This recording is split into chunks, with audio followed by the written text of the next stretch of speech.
પ્રકરણ 4 ભારતનો સાહિત્યિક વારસો।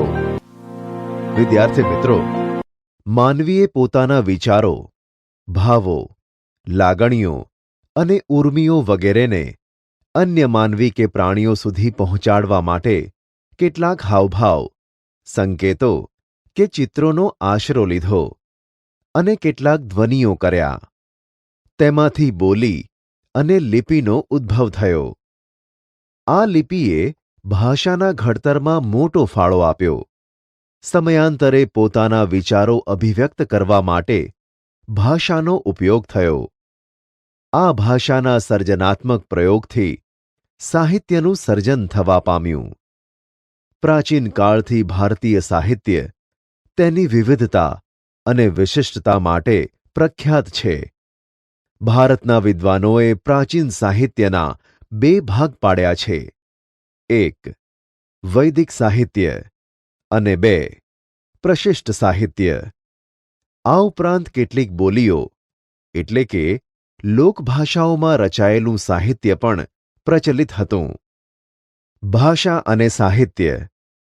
ભારતના ઇતિહાસમાં આપણે એક નજર નાખીએ તો સદીઓથી વિવિધ ભાષાઓનો ઉદ્ભવ થયેલો જોવા મળે છે। આ ભાષાઓએ એકબીજા પર અસર કરી અને પ્રભાવ પાડ્યો। તેથી ભાષાઓના સમૃદ્ધ સાહિત્યમાં પરિવર્તન આવ્યું। પરિણામે નવી નવી ભાષાઓ અને નવા નવા સાહિત્યનું સર્જન થયું। તેનું ઉત્તમ ઉદાહરણ સંસ્કૃત ભાષા છે। વર્તમાન સમયમાં સંસ્કૃત ભાષાનો ઉપયોગ ઓછો છે, પણ ધાર્મિક કાર્યો અને પૂજા વિધિઓમાં સંસ્કૃત ભાષાનો ઉપયોગ થાય છે। સામાન્ય રીતે માનવી માટે તો અભિવ્યક્ત કરવાની અને ઝીલવાની ઉત્તમ તક ભાષા જ પૂરી પાડે છે। પ્રાચીન ભારતની લિપિ હડપ્પા સમયની છે। આ લિપિ આજે પણ ઉકેલી શકાઈ નથી। તે સમયના લોકોની ભાષા કઈ હશે તે માહિતી હજુ પ્રાપ્ત થઈ શકી નથી। મહર્ષિ પાણિની સંસ્કૃત ભાષાના મહાન વ્યાકરણશાસ્ત્રી હતા। તેમણે અષ્ટાધ્યાયી ગ્રંથની રચના ઈસવીસન પૂર્વ 4થી સદીમાં કરી। સંસ્કૃત ભાષાને આર્ય ભાષા કે ઋષિઓની ભાષા કે વિદ્વાનોની ભાષા કહે છે। આજના સમયમાં પણ વિશ્વ કક્ષાએ સર્વસ્વીકૃત, ખાસ કરીને કમ્પ્યુટર ક્ષેત્રે બની છે। સંસ્કૃત ભાષા મુખ્યત્વે ધર્મ, તત્વજ્ઞાન, જ્ઞાન અને વિજ્ઞાનની ભાષા હતી। પ્રાચીન ભારતીય સાહિત્ય। વેદો। વેદનો અર્થ જ્ઞાન થાય છે। વેદો 4 છે, 1 ઋગ્વેદ, 2 સામવેદ, 3 યજુર્વેદ, 4 અથર્વવેદ। વિદ્યાર્થી મિત્રો, ભારતીય સાહિત્યનું પ્રાચીનતમ પુસ્તક ઋગ્વેદ છે। એમાં કુલ 1028 ઋચાઓનો સંગ્રહ છે। ઋગ્વેદ 10 ભાગમાં વહેંચાયેલો અદ્ભુત ગ્રંથ છે। આ ઋચાઓમાંથી મોટા ભાગની દેવોને લગતી સ્તુતિઓ છે। આ સ્તુતિઓ યજ્ઞ પ્રસંગે કરવામાં આવતી। તેમાંથી ઉષાને સંબોધન કરતી કેટલીક સ્તુતિઓ ખૂબ મનમોહક છે। આ ગ્રંથ સપ્તસિંધુ પ્રદેશમાં વસેલા આર્યોની રાજકીય, સામાજિક, ધાર્મિક તેમજ આર્થિક બાબતોનું વર્ણન કરે છે। ઋગ્વેદ પછી બીજા 3 વેદોની રચના કરવામાં આવી, જેમાં સામવેદ ઋગ્વેદની ઋચાઓનું ગાન કરવા માટે રચવામાં આવ્યો છે। આ શ્લોકો રાગ અને લય સાથે ગવાય છે, માટે તેને સંગીતની ગંગોત્રી કહે છે। યજુર્વેદ યજ્ઞનો વેદ કહેવાય છે। આ વેદ ગદ્ય અને પદ્ય સ્વરૂપે રચાયેલ છે। યજ્ઞ વખતે બોલવામાં આવતા મંત્રો, ક્રિયાઓ અને વિધિઓનું વર્ણન તેમાં કરવામાં આવ્યું છે। વિદ્યાર્થી મિત્રો, અથર્વવેદમાં અનેક પ્રકારના કર્મકાંડો અને સંસ્કારોનું વર્ણન કરવામાં આવ્યું છે। વિદ્યાર્થી મિત્રો, હવે આપણે ઉપનિષદ વિશે જાણીએ। ઉપનિષદ ઉપનિષદ સાહિત્યમાં બ્રહ્માંડનો આરંભ, જીવન, મૃત્યુ, ભૌતિક અને આધ્યાત્મિક જગત, જ્ઞાન પ્રકૃતિ અને બીજા અનેક દાર્શનિક પ્રશ્નોનું વિવેચન કરવામાં આવ્યું છે. બૃહદારણ્ય અને છાંદોગ્ય શરૂઆતના ઉપનિષદો છે. ઉપનિષદો સંવાદના સ્વરૂપમાં છે. મુક્તિકો ઉપનિષદમાં તેની સંખ્યા 108 દર્શાવે છે. બ્રાહ્મણ ગ્રંથો. વિદ્યાર્થી મિત્રો, વેદોના મંત્રોનો અર્થ સમજવા માટે તેના પર પદ સ્વરૂપમાં રચાયેલી ટીકાઓનો બ્રાહ્મણ ગ્રંથોમાં સમાવેશ થાય છે. એમાં જુદા જુદા યજ્ઞો અને તેને લગતી વિધિઓ માટેનું માર્ગદર્શન આપવામાં આવ્યું છે. વિદ્યાર્થી મિત્રો, હવે આપણે આરણ્યકો વિશે જાણીએ. આરણ્યકો. વિદ્યાર્થી મિત્રો, આર્યો તેમના જીવનનો અંતિમ સમય અરણ્યમાં જઈને ગાળતા. વન અથવા અરણ્યમાં આશ્રમ બાંધી સતત ચિંતન કરીને રચાયેલા તત્વજ્ઞાનથી ભરપૂર એવા સાહિત્યને આરણ્યકો કહે છે. વિદ્યાર્થી મિત્રો, હવે આપણે વેદાંગ વિશે જાણીએ. વેદાંગ. આ સાહિત્યમાં કર્મકાંડો ઉપરાંત જ્યોતિષ, વ્યાકરણ અને ખગોળશાસ્ત્રનો સમાવેશ થાય છે. ભારતના બે મુખ્ય મહાકાવ્યો રામાયણ અને મહાભારત છે. તેઓ પ્રાચીન ગ્રંથો છે. આ મહાકાવ્યોનું વર્તમાન સ્વરૂપ તો ઈસવીસનની બીજી સદીમાં મળ્યું. રામાયણમાં અયોધ્યાના રાજવી રામચંદ્રની કથા આપી છે. આ મહાકાવ્ય મહાભારત કરતાં ઘણું નાનું છે. તેમાં અનેક દિલચસ્પ ઘટનાઓ તથા સાહસોનું વર્ણન કરાયેલ છે. મહાભારતમાં લગભગ 1,00,000 શ્લોકો છે. તે વિશ્વનો સૌથી મોટો કાવ્યગ્રંથ છે. પાંડવો અને કૌરવો વચ્ચે થયેલ યુદ્ધ તેનો મુખ્ય વિષય છે. તે છતાં તેમાં અનેક નાની મોટી વાર્તાઓને પણ જોડી દેવામાં આવી છે. મહાભારતના શ્રીમદ્ ભગવદ્ ગીતામાં ગહન દાર્શનિક સિદ્ધાંતોનું વિવેચન કરવામાં આવ્યું છે. તેમાં મોક્ષ પ્રાપ્તિના 3 માર્ગો જ્ઞાન, કર્મ અને ભક્તિ માર્ગનું વિવેચન કરવામાં આવ્યું છે. રામાયણ અને મહાભારત બંને મહાકાવ્યોએ સદીઓ સુધી કરોડો લોકોના વિચારો અને સાહિત્ય સર્જન પર ગહન પ્રભાવ પાડ્યો છે. ભારતમાં સંસ્કાર સિંચનનું પ્રેરક કાર્ય કર્યું છે. આ યુગમાં સંસ્કૃત ભાષામાં પુષ્કળ સાહિત્ય રચાયું, જેમાં ધાર્મિક અને લૌકિક એવી બંને પ્રકારની રચનાઓનો સમાવેશ થાય છે. પુરાણોએ આરંભિક વૈદિક ધર્મને સમજાવવામાં મુખ્ય ભૂમિકા ભજવી. આ સમયગાળા દરમિયાન અનેક શાસ્ત્રો અને સ્મૃતિ ગ્રંથો પણ લખાયા. આ શાસ્ત્રો વિજ્ઞાન અને તત્વજ્ઞાનના ગ્રંથો છે. દાખલા તરીકે કૌટિલ્યનું અર્થશાસ્ત્ર વહીવટી વિજ્ઞાનની કૃતિ છે. વિવિધ કક્ષાના ગણિત અને અન્ય વિજ્ઞાન સંબંધિત શાસ્ત્ર ગ્રંથો પણ લખાયા. સ્મૃતિ ગ્રંથોમાં ધર્મ દ્વારા અનુમોદિત કર્તવ્યો, રિવાજો અને નિયમો આપવામાં આવ્યા છે. પ્રારંભિક બૌદ્ધ સાહિત્ય પાલી ભાષામાં લખાયું. આ સાહિત્ય 3 ભાગોમાં વહેંચાયેલું છે. તેને ત્રિપિટક તરીકે ઓળખવામાં આવે છે, જેમાં સુત્ત એટલે કે સૂત્ર પિટક, વિનય પિટક અને અભિધમ્મ પિટકનો સમાવેશ થાય છે. આ ઉપરાંત બૌદ્ધ સાહિત્યમાં અન્ય ગ્રંથો પણ લખાયા કહેવાય છે. ગુપ્ત યુગ સંસ્કૃતને કાવ્ય અને નાટકના વિકાસનો સુવર્ણ યુગ કહેવાયો. આ સમયના મહાન લેખકોમાં કાલિદાસ, ભવભૂતિ, ભારવી, ભર્તુહરિ, બાણભટ્ટ, માઘ ઇત્યાદિનો સમાવેશ થાય છે. આ તમામ ભારતભરમાં વિખ્યાત છે, જેમાં કાલિદાસ તો વિશ્વ પ્રસિદ્ધ કવિ છે.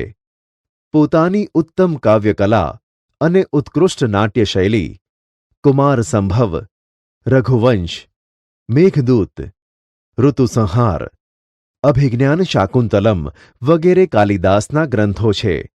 બાણભટ્ટ લિખિત હર્ષચરિત સમ્રાટ હર્ષવર્ધનનું જીવનચરિત્ર છે. બાણે કાદંબરીની પણ રચના કરી છે. આ સમયના અન્ય પ્રસિદ્ધ ગ્રંથોમાં ભવભૂતિનું ઉત્તર રામચરિત, ભારવીનું કિરાતાર્જુનિયમ, વિશાખા દત્તનું મુદ્રા રાક્ષસ, શુદ્રકનું મૃચ્છકટિકમ અને દંડીનું દશકુમાર ચરિતનો સમાવેશ થાય છે. આ ગ્રંથોના મુખ્ય વિષયો રાજકીય ઘટનાઓ, પ્રણય પ્રસંગો, રૂપકો, હાસ્ય પ્રસંગો અને તત્વજ્ઞાન છે. પ્રાચીન યુગથી જૂની ગુજરાતી ભાષામાં પદ્ય સાહિત્ય રચાતું હતું. સમય જતાં ગુજરાતી ભાષામાં ખેડાણ થતાં અનેક કૃતિઓ રચાઈ, જેમાં નરસિંહ મહેતા, મીરાબાઈ, દયારામ, અખો, પ્રેમાનંદ, પ્રીતમ, ગંગાસતી જેવા સાહિત્યકારોએ પદો, ગીતો, ગરબી, છપ્પા, આખ્યાન કાવ્યો વગેરે રચીને ગુજરાતી સાહિત્યના વારસાને સમૃદ્ધ બનાવ્યો. એ પછી નર્મદ, નવલરામ, કિશોરલાલ મશરૂવાલા, પન્નાલાલ પટેલ, ઉમાશંકર જોશી, મહિપતરામ રૂપરામ નીલકંઠ, ગોવર્ધનરામ ત્રિપાઠી જેવા સાક્ષર વર્યોએ ગુજરાતી સાહિત્યને ખૂબ સમૃદ્ધ બનાવ્યું હતું. તમિલ, તેલુગુ, કન્નડ અને મલયાલમ નામની 4 દ્રવિડ ભાષાઓના સાહિત્યનો આ સમયમાં વિકાસ થયો, જેમાં સૌથી જૂની ભાષા તમિલ છે.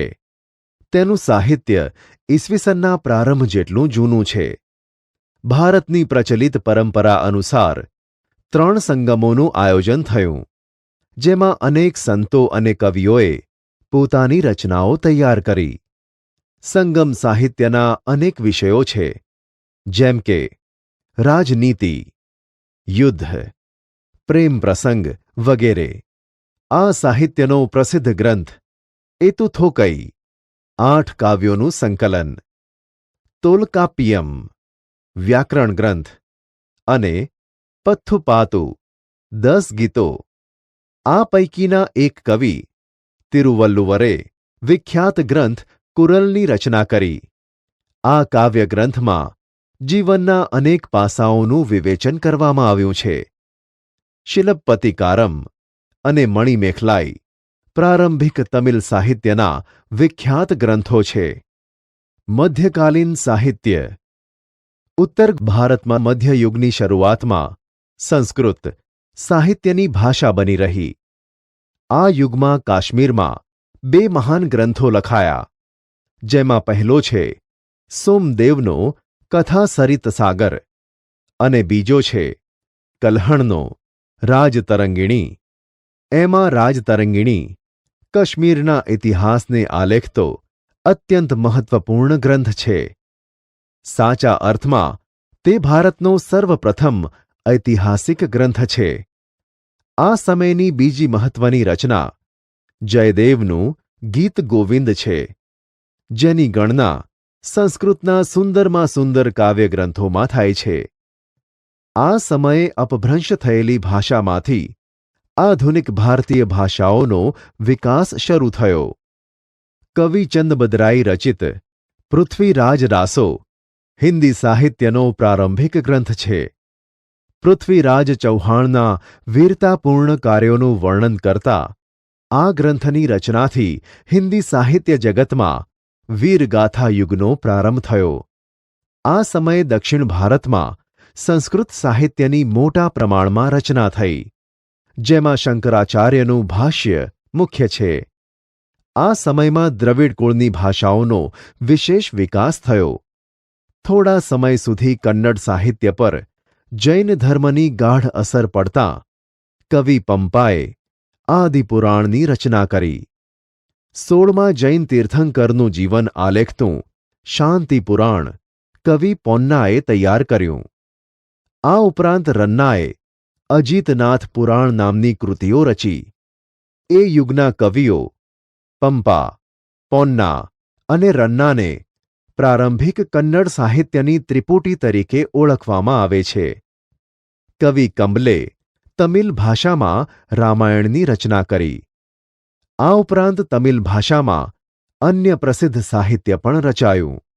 ભારતીય ભાષાઓનો વિકાસ અને સાહિત્યિક કૃતિઓની રચના દિલ્હી સલ્તનત કાળમાં વેગીલી બની.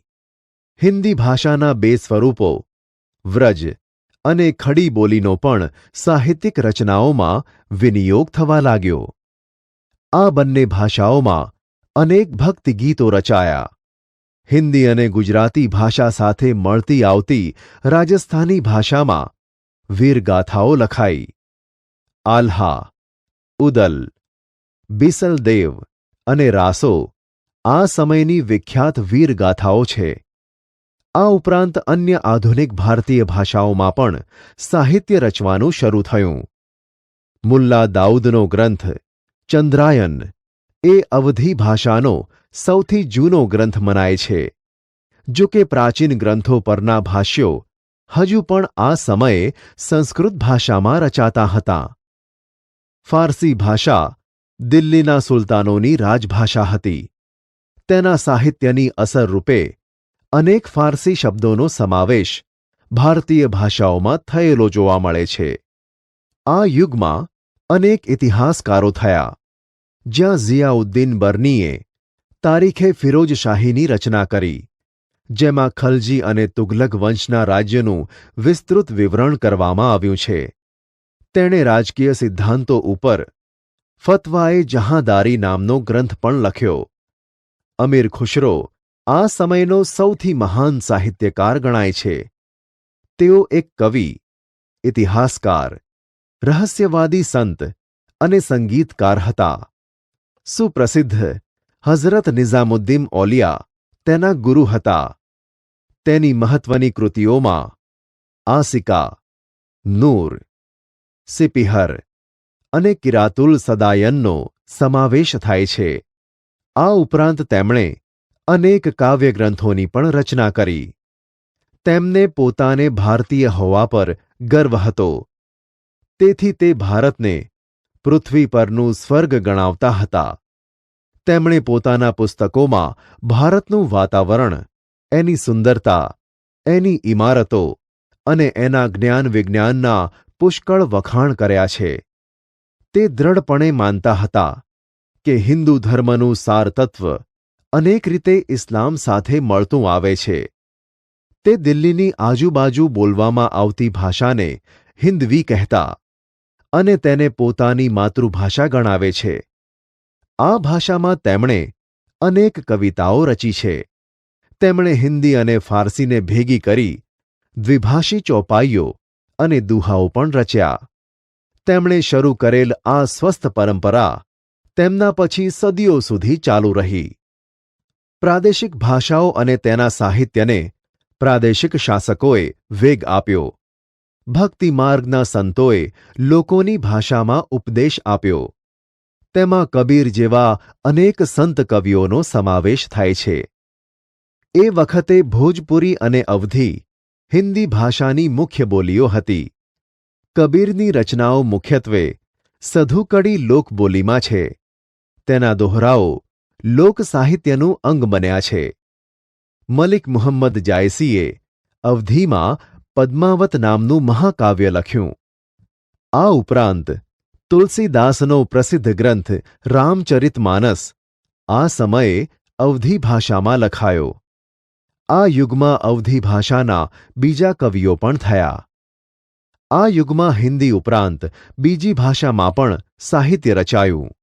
બંગાળના સુલતાનોના આશ્રયે રહીને કૃતિવાસે બંગાળીમાં રામાયણ અને પ્રસિદ્ધ કવિ ચંડીદાસે સેંકડો ગીતો રચ્યા. બંગાળમાં સંત ચૈતન્યથી ભક્તિ ગીતો લખવાની પરંપરા શરૂ થઈ. નરસિંહ મહેતાએ ગુજરાતીમાં અને નામદેવ તથા એકનાથે મરાઠીમાં ભક્તિ ગીતો રચ્યા. જૈનુલ અબિદિનના આશ્રયે કાશ્મીરમાં મહાભારત અને રાજતરંગિણી જેવા અનેક સંસ્કૃત ગ્રંથોનો ફારસીમાં અનુવાદ થયો. વિજયનગરના સમ્રાટોના શાસનકાળમાં સંસ્કૃત ભાષાનો વિકાસ ચાલુ રહ્યો. આમ છતાં આ યુગ તેલુગુ સાહિત્યના વિકાસનો મહત્વપૂર્ણ કાળ છે. વિજયનગરનો મહાન સમ્રાટ કૃષ્ણદેવરાય તેલુગુ અને સંસ્કૃતના લેખક હતા. તેમણે આમુક્ત માલ્યદા ગ્રંથની રચના કરી. મુઘલ શાસન દરમિયાન વાસ્તુકલા અને અન્ય કલાઓની સાથે સાહિત્યનો પણ વિકાસ થયો. પ્રથમ મુઘલ બાબર તુર્કી ભાષામાં તુઝુકે બાબરી નામે આત્મકથા લખી, જેનું ફારસીમાં બાબરનામા નામથી ભાષાંતર કરવામાં આવ્યું. હુમાયુની બહેન ગુલબદન બેગમે હુમાયુનામા લખ્યું.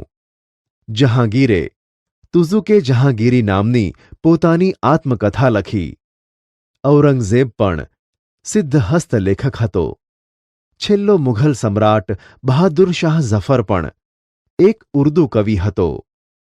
તુલસીદાસ અને સૂરદાસ આ યુગમાં હિન્દી ભાષાના મહાન સાહિત્યકારો થઈ ગયા. કવિ કેશવદાસે પ્રેમ અને વિરહના વિષય પર સાહિત્ય રચ્યું.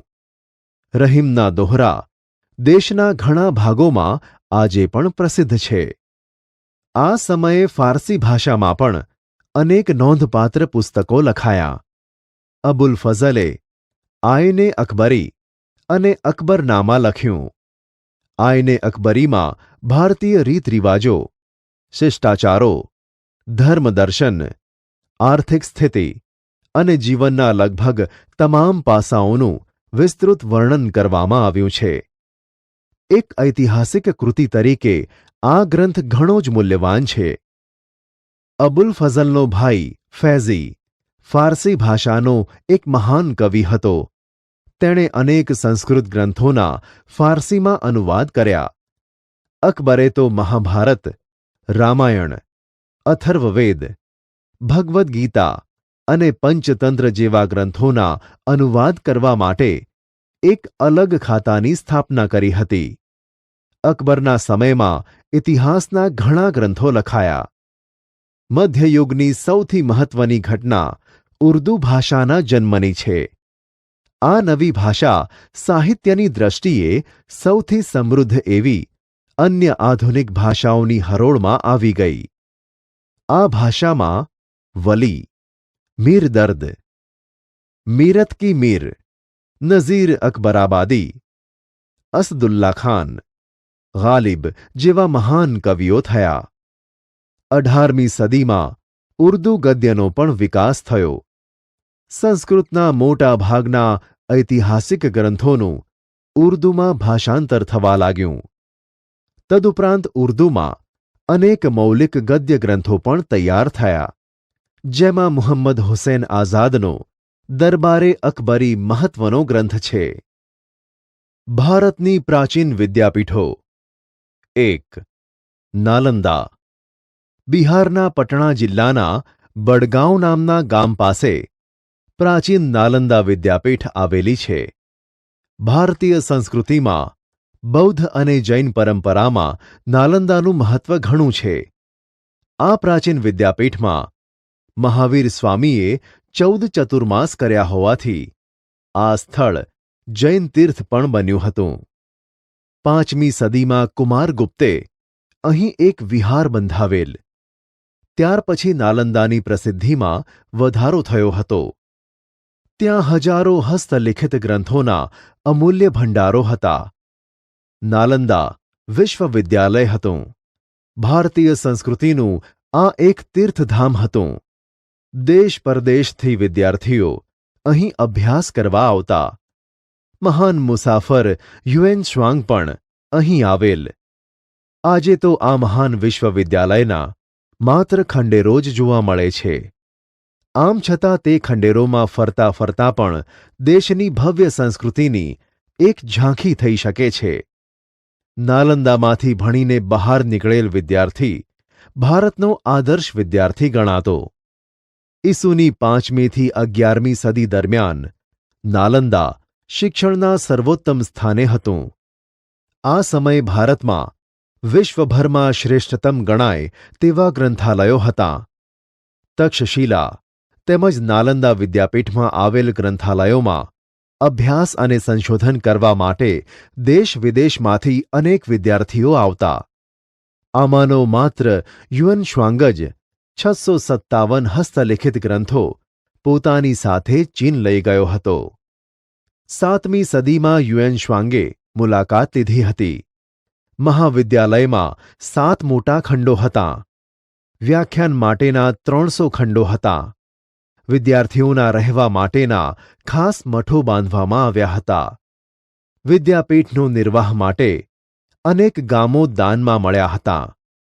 ગામોની આવકમાંથી વિદ્યાર્થીઓને ભોજન અને વસ્ત્રો વિના મૂલ્યે પૂરા પાડવામાં આવતા.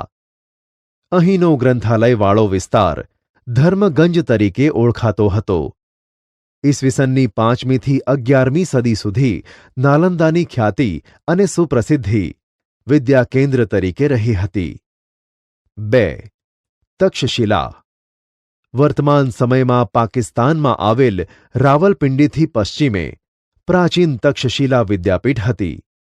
તે પ્રાચીન ગાંધાર પ્રદેશની રાજધાનીનું શહેર હતું. આ વિદ્યાપીઠમાં 64 વિદ્યાઓનું શિક્ષણ અપાતું હતું. અહીં મોટા ભાગના વિદ્યાર્થીઓ ગુરુના આશ્રમમાં રહી અભ્યાસ કરતા હતા. ભગવાન બુદ્ધના શિષ્ય જીવકે અહીં આયુર્વેદના પાઠો શીખ્યા. અર્થશાસ્ત્રના કર્તા કૌટિલ્યે પણ અહીં અભ્યાસ કર્યો હતો. દંતકથા અનુસાર રઘુકુલમાં જન્મેલા રામના ભાઈ ભરતના પુત્ર તક્ષ ઉપરથી આ સ્થળનું નામ પાડ્યું હોવાનું મનાય છે. 7મા સૈકામાં એ મહત્વના વિદ્યાકેન્દ્ર તરીકે જાણીતું હતું. વિદ્યાર્થીને જે વિષયમાં રસ હોય તેનું શિક્ષણ આપવામાં આવતું. શિક્ષક પોતાની ઈચ્છા પ્રમાણે ગમે તેટલા વિદ્યાર્થીઓને ભણાવતા. છતાં સામાન્ય રીતે એક શિક્ષકની પાસે લગભગ 20 વિદ્યાર્થીઓ ભણતા. વારાણસી, રાજગૃહ, મિથિલા અને ઉજ્જૈન જેવા દૂરના નગરોમાંથી વિદ્યાર્થીઓ અહીં શિક્ષણ માટે ઉમટતા. વારાણસીના રાજકુમારો અહીં જ શિક્ષણ લેતા હતા. કૌશલના રાજા પ્રસેનજીત, વ્યાકરણશાસ્ત્રી પાણિની અને રાજનીતિજ્ઞ કૌટિલ્યે પણ અહીં જ શિક્ષણ લીધું હોવાનું મનાય છે. તક્ષશિલા ઉચ્ચ શિક્ષણનું કેન્દ્ર હતું. સામાન્ય સ્થિતિના વિદ્યાર્થીઓ ગુરુના ઘરે રહીને ભણતા. અહીં વેદ, શસ્ત્રક્રિયા, ગજવિદ્યા, ધનુર્વિદ્યા, વ્યાકરણ, તત્વજ્ઞાન, યુદ્ધવિદ્યા, ખગોળ, જ્યોતિષ વગેરેનું શિક્ષણ આપવામાં આવતું હતું. ચંદ્રગુપ્ત મૌર્યના ગુરુ ચાણક્યે અને ખુદ ચંદ્રગુપ્ત મૌર્યે અહીં શિક્ષણ લીધું હતું. 5મી સદીની શરૂઆતમાં ચીનના ફાહિયાને આ સ્થળની મુલાકાત લીધી હતી. 3. વારાણસી, કાશી. વારાણસી યાત્રાધામ તરીકે પ્રસિદ્ધ છે. ઈસવીસન પૂર્વે 7મા સૈકામાં તે ભારતનું પ્રસિદ્ધ વિદ્યાકેન્દ્ર હતું. ઉપનિષદ કાળમાં તે આર્ય સંસ્કૃતિ અને ધર્મના કેન્દ્ર તરીકે વિકસ્યું. એના રાજા અજાતશત્રુ ઉપનિષદ કળામાં એક તત્વજ્ઞાની અને વિદ્યાના પોષક હતા. વ્યાસ સંહિતામાં મહર્ષિ વેદવ્યાસનો આશ્રમ અહીં હોવાનો ઉલ્લેખ મળે છે. ભગવાન બુદ્ધે પોતાના મતના પ્રચાર અને પ્રસાર માટે વારાણસી પર પસંદગી ઉતારી હતી. આદિશંકરાચાર્ય જેવા સમર્થ તત્વજ્ઞને તેમના વેદાંતના નૂતન સિદ્ધાંતની સ્વીકૃતિ માટે કાશી જવું પડ્યું હતું. ચૈતન્ય મહાપ્રભુ અને પુષ્ટિમાર્ગના પ્રવર્તક વલ્લભાચાર્યજીએ પણ પોતાના વૈષ્ણવ સંપ્રદાયોની પ્રતિષ્ઠા અહીં જ મેળવી. પંજાબના વિદ્વાન કુટુંબોએ સ્થળાંતર કરવું પડ્યું ત્યારે તેઓ મુખ્યત્વે કાશી અને થોડા પ્રમાણમાં કાશ્મીર જઈને વસ્યા હતા. અન્ય રાજાના રાજકુમારો પણ અહીં ઉચ્ચ શિક્ષણ માટે આવતા હતા. સમ્રાટ અશોકના આશ્રયથી વારાણસીનો સારનાથ મઠ પ્રસિદ્ધ વિદ્યાધામ બન્યો. 4. વલભી. ઈસવીસનના 7મા શતકમાં ગુજરાતનું આ વિદ્યાધામ અતિ પ્રસિદ્ધ શિક્ષણનું કેન્દ્ર હતું. વલભીને વિશાળ અને અત્યંત પ્રસિદ્ધ વિદ્યાધામ બનાવવામાં મૈત્રક વંશના તત્કાલીન શાસકો અને નાગરિકોનો મોટો ફાળો હતો. 7મી સદીમાં ભિક્ષુ વિદ્યાર્થીઓ રહેતા હતા. વલભી ત્યારે બૌદ્ધ મતના હીનયાન પંથનું કેન્દ્ર હતું. 7મા શતકના મધ્યમાં પ્રસિદ્ધ બૌદ્ધ વિદ્વાનો સ્થિરમતી અને ગુણમતી વલભીના અગ્રણી આચાર્યો હતા. દૂર દૂરના ગંગા યમુનાના મેદાન વિસ્તારમાંથી બ્રાહ્મણ વિદ્યાર્થીઓ અહીં ઉચ્ચ અભ્યાસ માટે આવતા હતા. ચીની પ્રવાસી ઇત્સિંગે નોંધ્યું છે કે વલભી પૂર્વ ભારતની પ્રસિદ્ધ શિક્ષણ સંસ્થા નાલંદા સાથે સ્પર્ધા કરતી. વલભી એક રાજધાની અને આંતરરાષ્ટ્રીય બંદર હતું, જેનો સમયગાળો ઈસવીસન 480થી ઈસવીસન 775 સુધી હતો. વલભીના શાસક મૈત્રક રાજવીઓ પણ વિદ્યા અને વિદ્યાપીઠના મહાન આશ્રયદાતાઓ હતા. એ બાબતની નોંધ લેવી પડે કે મૈત્રક વંશના રાજવીઓ બૌદ્ધ ન હતા, સનાતની હતા, છતાં આ સંસ્થાને મદદ કરતા હતા. ઈસવીસન 775માં આરબોએ આક્રમણ કર્યું અને મૈત્રકો પરાજિત થયા અને વિદ્યાપીઠ બંધ પડી. અહીં પ્રસિદ્ધ વિદ્વાનોના નામ દરવાજા પર લખવામાં આવતા. વિદ્વાનો રાજસભામાં પોતાનું પાંડિત્ય દાખવીને રાજતંત્રમાં ઊંચા અધિકારો પ્રાપ્ત કરતા. આ જાણીતી વિદ્યાપીઠ હતી અને જ્ઞાનની આરાધના તથા તેમની વિશિષ્ટ પ્રકારની શિક્ષણ પ્રણાલીને કારણે ભારતમાં જ નહીં પરંતુ તે સમયના સુસંસ્કૃત વિશ્વમાં તે પ્રસિદ્ધ થઈ હતી. આ વિદ્યાપીઠમાં દેશ પરદેશથી અભ્યાસ કરવા માટે વિદ્યાર્થીઓ આવતા. સાચા અર્થમાં તે આંતરરાષ્ટ્રીય વિદ્યાપીઠ હતી. એમાં લગભગ પ્રત્યેક વિદ્યાશાખાઓનું શિક્ષણ અપાતું. આ બધી વિદ્યાપીઠમાં નિભાવ રાજાઓ અને શ્રેષ્ઠીઓએ આપેલા દાનમાંથી થતો. તે હકીકત તે સમાજની પણ વિદ્યા પ્રત્યેની પ્રીતિ અને નિષ્ઠા દર્શાવે છે. ભારતીય વિદ્યા, કલાઓ અને જ્ઞાન વિજ્ઞાનનું શિક્ષણ આપતી એ વિશ્વવિખ્યાત યુનિવર્સિટીઓ હતી.